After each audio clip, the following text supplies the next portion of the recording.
Hello guys, welcome back to my channel. কেমন আছো তোমরা? আশা করছি সবাই খুব ভালো আছো। আমিও কিন্তু খুবই ভালো আছি। আবার আজকে আরেকটা দিনের জার্নি স্টার্ট হলো। এখন যাব আমি দোকানে। তো আমার দেখতে পাচ্ছ আপাতত গোছানো মোটামুটি কমপ্লিট, আর সাথে সন্ধেটাও দিয়ে নিয়েছি, কারণ সন্ধে প্রায় হয়ে যাওয়ার মতনই সন্ধেটা দিয়ে নিয়েছি।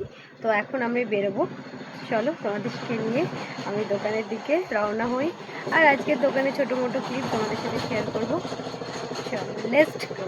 সন্ধে দেওয়া হয়ে গেছে, সাথে আমার গোপু সোনাকে ঘুমিয়ে পাড়িয়েও দিয়েছি। তার কারণ আমার আস্তে আস্তে 10টা বেজে যাবে, ততক্ষণ বেচারা বসে থাকবে, এর জন্য ওকে ঘুমটা পাড়িয়ে দিয়ে যাচ্ছি। যাই হোক, আমি এখন বেরোবো। চলো আমার রুমের দিকে যাই, একটা অন্য নিই আর বেরোই। চলো মারা হয়ে গেছে, আর এই যে আমি এখন বেরিয়ে পড়বো রাস্তার দিকে। এই যে রাস্তা, আমি যাবো রাস্তার দিকে। চল দেখাচ্ছে টোটো উঠে। আমি এখন আমাদের রাস্তা দিয়ে হেঁটে এসে আর উঠে পড়েছি টোটোয়। আমি এখন যাচ্ছি সোনপুরের দিকে। সোনপুরে যেতে গেলে আমাদের এখান থেকে প্রায় 10-15 মিনিট টাইম লাগে।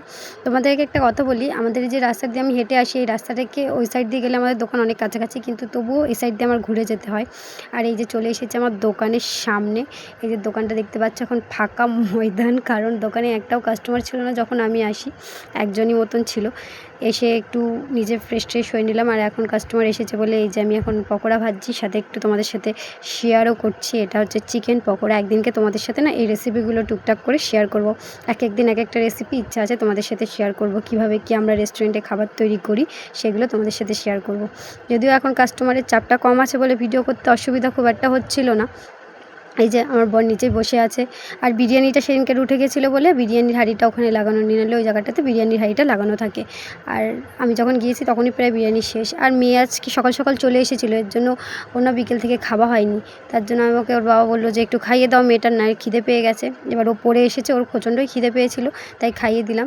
আর ওকে এখন বলছিলাম যে আমার দিকে তাকাবো, ও তাকাবে না ক্যামেরা অন করে। প্রথম না একটু ক্যামেরা অন করলে প্রচণ্ড লজ্জা পেত, এখন তো আর খুব একটা লজ্জা পায় না, এখন ওই ক্যামেরায় মানে ভিডিও করার জন্য ব্যস্ত থাকে। আর ওই আমাকে উৎসাহ দেয়, মা ভিডিও করো, তুমি এইখানে ভিডিও করো, আমার এই ভিডিওটা করে দাও। সত্যি কথা বলতে আমার এরকম একটা মেয়ে পেয়েছি ভাগ্য করে।